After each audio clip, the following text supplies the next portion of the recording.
Sunday. Welcome to another live here on the AI Guide.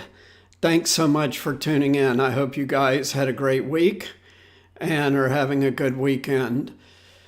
Today we're going to talk about a couple of things from a very recent AI conference and then one really interesting article about how AI is helping make the world better. But before we do that, just a quick reminder, if you click the link below, you can get the free AI resource that will teach you more about AI than we can do in our lives and videos. And also, you can go get my book on Amazon, The Beginner's Guide to AI. It's a short history of AI and current impact on 10 different industries. And the book only takes a few hours to read. It's short and sweet, but it'll give you a lot of in-depth background about what's going on right now, much more than we can do here on a live or through the videos. So thanks a lot for tuning in. Really appreciate it. And let's get going. So as always, we like to do 3 things on these lives, and I like to save the best for last because sometimes the last things I find are pretty offbeat or really interesting or really not as well known as some of the stuff that hits the major media. But first up, we have the EmTech Digital Conference hosted by MIT Technology Review, and a couple of real interesting things that came out of that. And again, sorry, as usual, I have to do a little bit of reading here, but it's worth it. So there was a really interesting discussion at the conference about how companies are using AI to make customer experiences better. And they really gave a lot more information than companies typically disclose about this kind of stuff. But this interview was with 2 companies, Wayfair, which many of you may know sells stuff for the home, and Spotify, who basically everybody in the world knows who listens to music. Even if you don't use Spotify, you know about it. So they proceeded to tell how they each use AI in their operations, and some of the numbers that they quote in terms of the resources that they put into AI are pretty stunning. So the first is Wayfair. At Wayfair, more than 3,000 technologists work on the platform, which connects customers with suppliers in a marketplace of more than 14 million products on 5 websites. So think about that. Wayfair has 3,000 people working on its websites. Now, not all of them are doing AI, but that's just a massive number. And Wayfair is a digital-first retailer, so they're going to invest heavily in their platform. But think about that, 5 different websites, 14 million products, and more of that kind of stuff to come in a minute. But Spotify serves 406 million active users. What an insane number. And Spotify now has customers in 184 countries. Stunning. There's only about 200 in the world, so they're almost there to global, true global.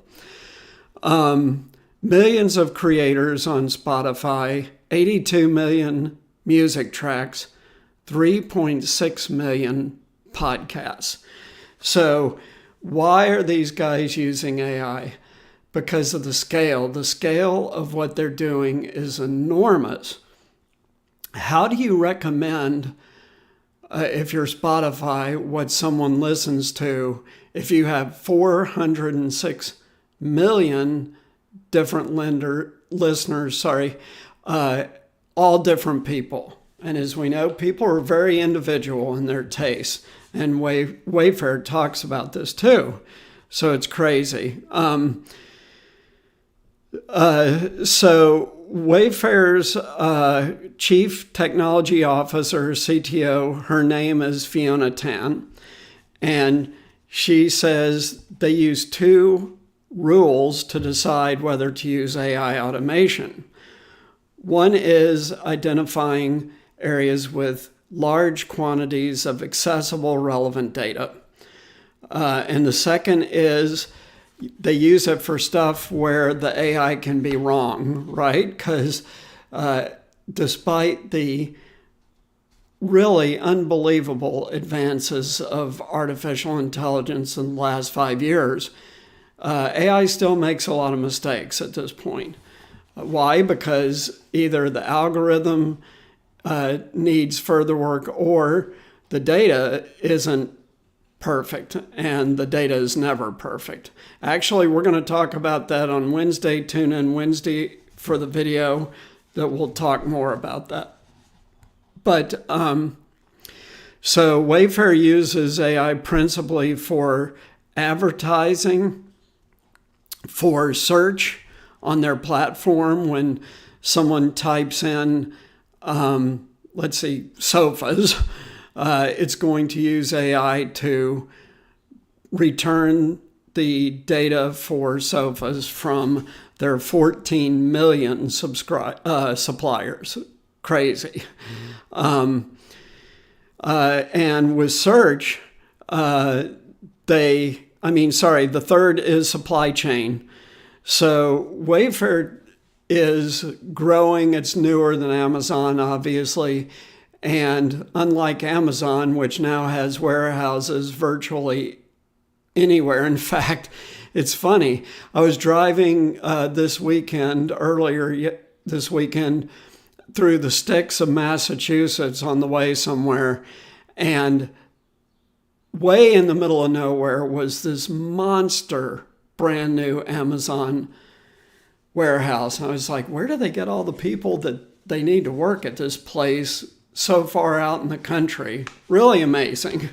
But Wayfair has many fewer warehouses, and this article goes on to say that typically they have to ship product over 1,000 miles, and they're trying to shorten that to 250 miles. So they use AI to determine which supplier of which product is closest to the customer.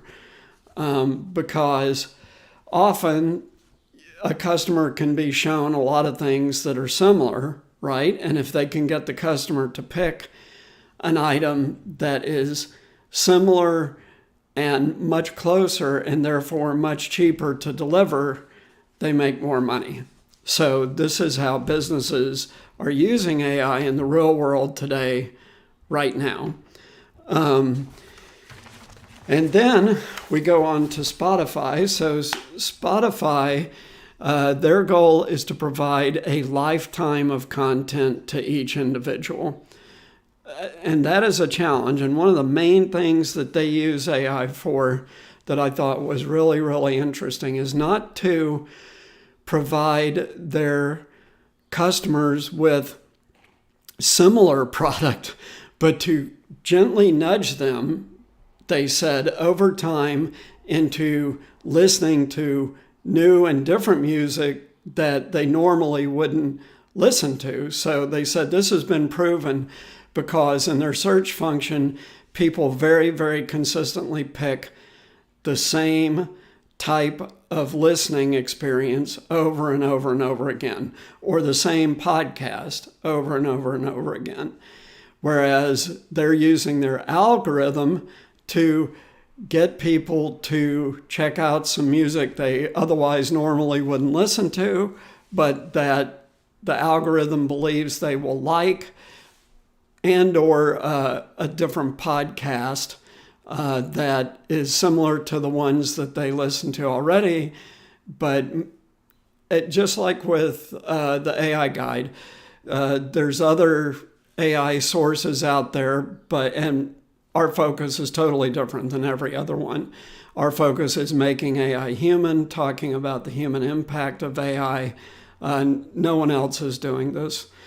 But Spotify is trying to do what no one else is doing, and that's getting people to listen to different information through different podcasts or different types of music than they would normally listen to. So that's really, really interesting stuff.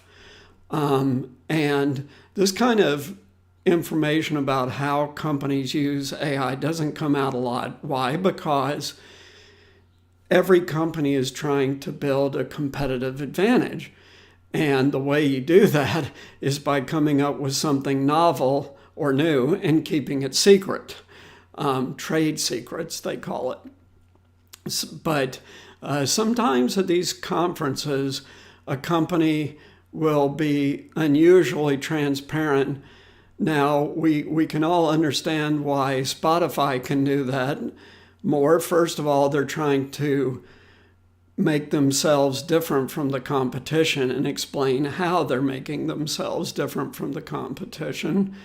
But more than that, there's limited competition in the music streaming space, right? I mean, you've got Amazon, Google, Spotify, and Apple control the market for streaming music, and everything else is just really small with much, much, much smaller numbers of subscribers. So a company like Spotify doesn't have to worry as much about releasing trade secret information because competition is more limited in their sector.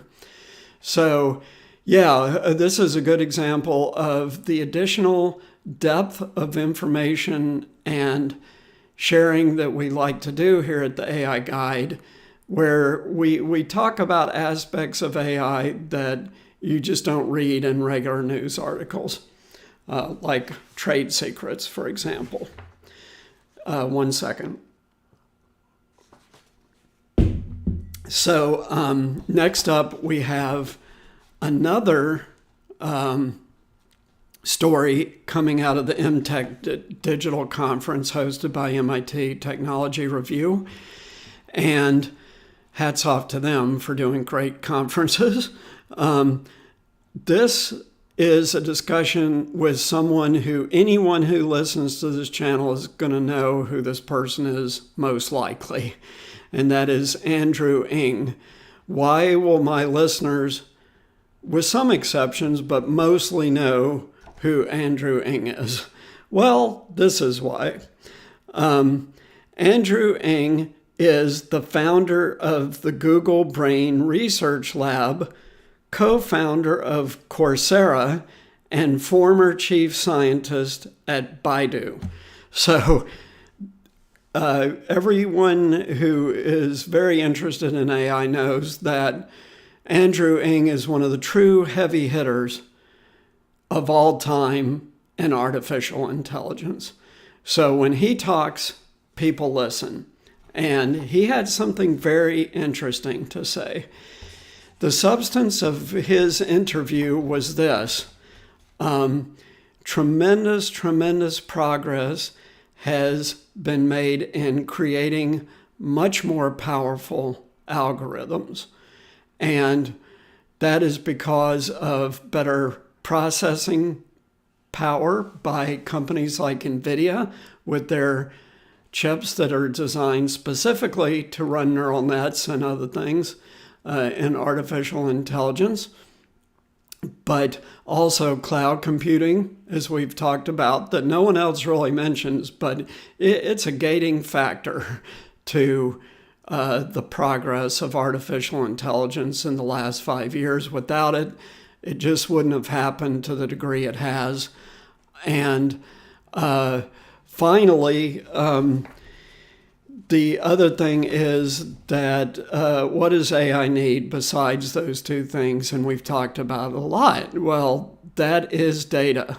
And not just data, but good data that is well annotated. And I think it was on the very last live, June 5th, or the one before it on May 29th. We sort of did an extended discussion about data. And the reason why is because tagging is inconsistent, right? And because humans are doing it, it sort of leaves a lot of stuff messy and open to interpretation, and therefore inhibits the progress of artificial intelligence. Andrew Ng talks about exactly this issue. He goes on to say, AI systems need both code and data. All the progress in algorithms means it's time to spend much more time on data. Focusing on high-quality data that is consistently labeled would unlock much more value in AI for sectors other than internet-driven businesses. So one of the things we've talked about before is that the penetration of AI in the corporate world is very uneven. And for example, manufacturing is really lagging other industries. And he goes on to talk about the reasons for that.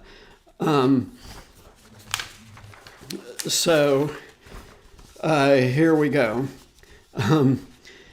Andrew Ng says, if I go see a healthcare system or manufacturing organization, frankly, I do not see widespread AI adoption. This is due in part to the ad hoc way data has been engineered, which often relies on luck or the skill of an individual data scientist. It's very interesting that Andrew Ng is now talking about this, because this is one of the AI safe career paths that I have suggested for my viewers to fend off the coming wave of automation. Because for the foreseeable future, meaning at least until 2030, humans are going to be needed to analyze data, properly tag it, and structure it for AI. And these are very, very, very high-paying jobs. And how do you get one of these jobs? Well, you start off at the beginning as a junior data analyst. And if you have studied any kind of STEM, science, technology, engineering, or math in school, then you're probably going to be able, provided you interview well, and that's a different thing. Check out the free resource, because the free resource is going to open up the opportunity to participate in my currently free beta course. And one of the things that I teach you in that course is how to interview and prepare for interviews. Really important stuff to be successful in getting the job that you want. But you start off as a junior data analyst and then progress to a regular data analyst. And then with more study, you can progress to a data scientist. Data scientists make big, big dollars, really big dollars. You will be able to have a very high quality of life doing some of these things for work. So I urge you to consider this. Andrew Ng goes on to say that data-centric AI, which is what he's termed it, is a new idea that is still just under discussion. So what does this mean? This means, first of all, as we just talked about, there's a lot of differences in labeling, and he proposes that manufacturing companies and pharmaceutical companies almost need their own custom-tailored AI for it to work properly. He then goes on to say that current philosophy in artificial intelligence is that you got to have big data. You got to have huge data sets, and that takes time and work, right? But he's saying that is not true for these very specialized manufacturing companies, pharmaceutical companies, healthcare groups like a hospital or a doctor group or whatever. He said you can have a very small amount of high quality data, and it might be sufficient and lead to much better results for these kind of companies. And then he goes on to say that the third problem, besides bad labeling and the emphasis on big data, which may not be appropriate, is ad hoc data curation, which means that the data ends up being messy and has a lot of errors in it. Not only that, but as we've talked about many times, data, because of it's humans creating these data sets, can carry those human biases of the individual who created it into the application of the algorithm, which can lead to some very unfortunate results, like blatant discrimination and stuff like that. We've talked about that in other videos a lot. I'm not going to get into that today, but data integrity is really important. So if a guy like Andrew Ng is talking about this, and he's going on to saying that, every company is different, organizations have different ways of doing business, different ways of managing their systems, and different ways of coding, then it's very difficult at a certain point to homogenize everything and come up with a single solution that'll work for everybody. And most likely you're going to have to tailor AI systems to either specific industries or specific sub-industries. Like manufacturing is an industry, right? But oh my God, think of the number of things in your apartment or house alone, different things that you have, and you can understand immediately that the term manufacturing covers literally 1 million different things. So really, let's say that you make office products. Well, that's a subset of manufacturing where an AI could be created with proper data that would work well for most office products manufacturers. That's the kind of level that you have to get to, and that's what Andrew Ng is proposing. So 2 cool stories coming out of the EmTech digital conference hosted by MIT. Again, hats off to them. And also the MIT Technology Review podcast is pretty cool. I've listened to quite a bit of it. They're always doing really interesting stories on there. You can check it out. And it's perfect for your commute to and from work. So the last story I said I'm going to save the best for last. And this last story is really pretty cool. So I think almost everyone on the planet knows now that wildfires are becoming an increasing problem. So let's talk about wildfires for a second. Wildfires have existed in nature forever, right? And they serve a very useful purpose because areas would get overgrown if wildfires didn't occur. So often wildfires will clear out a very congested understory of a forest that allows the forest to regenerate and be healthier. So wildfires by themselves aren't bad. They're part of nature. But the problem is the kind of wildfires we've been seeing recently. So there's a government group called the National Interagency Coordination Center, and this spans all levels of government here in the United States, federal, state, and local. And the purpose of this group is to, sorry about that. The purpose of this group is to monitor fires and coordinate response to them. So we know that the Western U.S. is right now in a major, major historic drought cycle. And it's not the only place. There's certain regions all over the world, not necessarily isolated, that the climate is changing and they're drying out. They're becoming drier, which leads to higher and higher fire risk. So just taking the United States alone, there's some stunning statistics in this article. First, it says that since the year 2000 in the United States, over 1.5 million wildfires have occurred. That's just in a little over 20 years.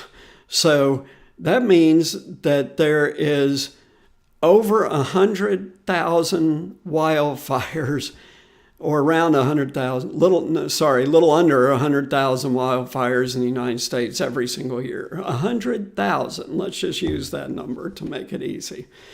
The hitch is that of that 1.5 million, 237 of those wildfires have burned more than 100,000 acres. 100,000 acres is a lot of land. That is the size of a medium-sized city, totally burned up. 15 have exceeded 500,000 acres, and we know that out west there's been some mega fires that have burned millions and millions of acres. So the percentage of these monster fires is low. However, the amount of high severity wildfires has been increasing significantly within that small population. So what is a high severity wildfire? A high severity wildfire means more than 95% of the trees in the burn zone were destroyed. These high severity wildfires have increased 800% here in the United States since 1985. That's stunning. Going back to the 60s, 70s, and 80s, you didn't hear this stuff in the news very often. It was rare. Now it's every single year and multiple instances in every single year. So this article goes on to say, AI to the rescue. It says, first of all, you don't want to eradicate wildfires completely. You don't want to do that. That's bad. But you do want better prediction of wildfires, better early detection, and faster response once they do break out. So there's a few groups that have come out with AI-driven products that are making a difference to wildfires. So Alert Wildfire is a consortium of the University of Nevada, Reno, the University of California, San Diego, and the University of Oregon. Notice they're all Western U.S. universities. That is not a coincidence. What they're doing is providing fire cameras and tools to help firefighters and first responders discover, locate, and confirm the source of a fire, quickly scale up response, monitor fire behavior during containment, help with evacuations, and observe the fire for flare-ups. This group has been distributing cameras since 2013. It has more than 1,000 cameras spread out over the Western U.S., but more recently, many of them are now embedded with AI. AI-powered cameras provide invaluable inputs. Why? Because there's things that can be confused with a fire by a human looking at a camera. One of them is fog. An AI will not be confused by fog and think it's smoke and call a fire alert when it isn't a fire alert. But more importantly, AI is better able to distinguish the start of a fire in hot, dry, windy weather.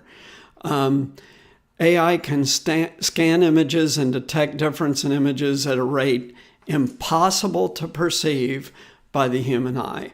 So this is a great positive use of AI to combat these tragic wildfires that in some instances can kill a lot of people. Another AI-based wildfire detection solution, Fire Scout, was developed by iCara, AICARA, CHERA, a leading AI technology provider.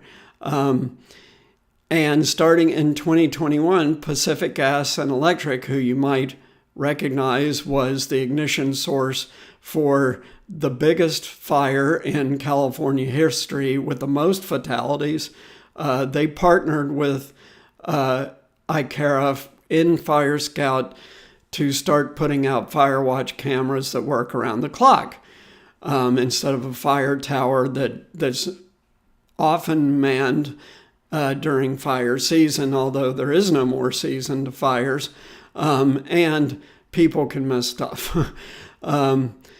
So they have, as a test program, put out 46 AI-driven cameras in very high-risk areas.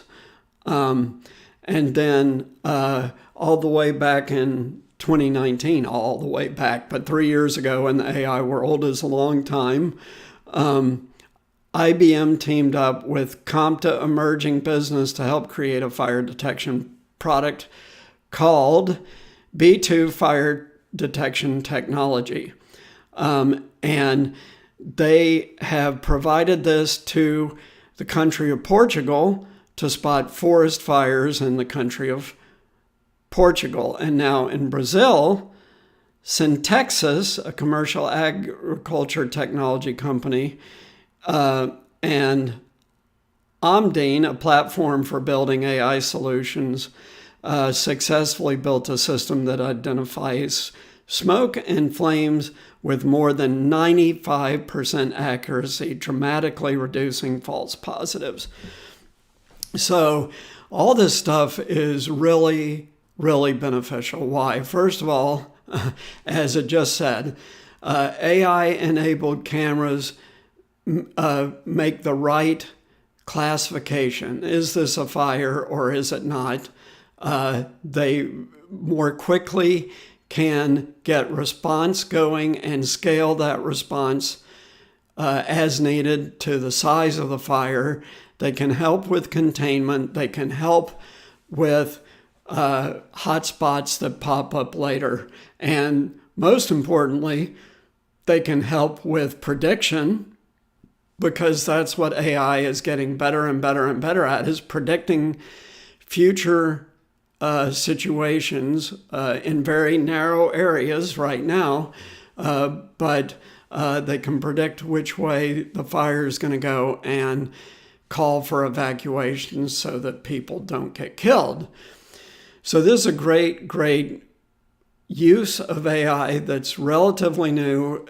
As we were saying and going through that article, this for AI-driven cameras really only started 3 years ago. So this is new. This is great. It will keep people safe. And it's a great positive story to end our live with today. So thanks so much for tuning in. Really appreciate it. Click the link below. Get your free AI resource.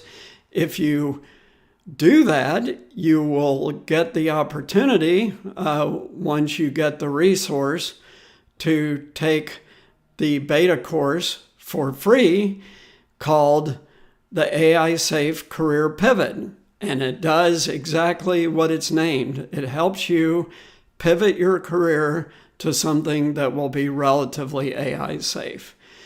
And finally, check out my book on Amazon, The Beginner's Guide to AI, a short history of AI, but in-depth and complete. And then current impact of AI on 10 major industries today. So thanks a lot for tuning in, guys. I really appreciate it. And thanks so much for your comments recently. I really appreciate that. And I'm going to put this out on Facebook and Instagram very, very shortly. But thank you so much to all my viewers. First of all, we are just about to cross 45,000 views. Thank you so much. And we recently crossed 400 subscribers, which is a very important point in the growth of a YouTube channel. And this is all for you. I'm doing all this for you. Why? Because massive automation is coming, and it's going to affect everyone. Whether you're blue collar, white collar, no matter what you do, with certain exceptions that I highlight here, you are going to be impacted during the prime of your working life by artificial intelligence. And you want to be prepared for that. And I'm trying to give you the information, the resources, and the tools to be prepared to cope with AI during the peak of your working lifetime. So thank you so much for tuning in, and we'll see you next week. Take care. All my best.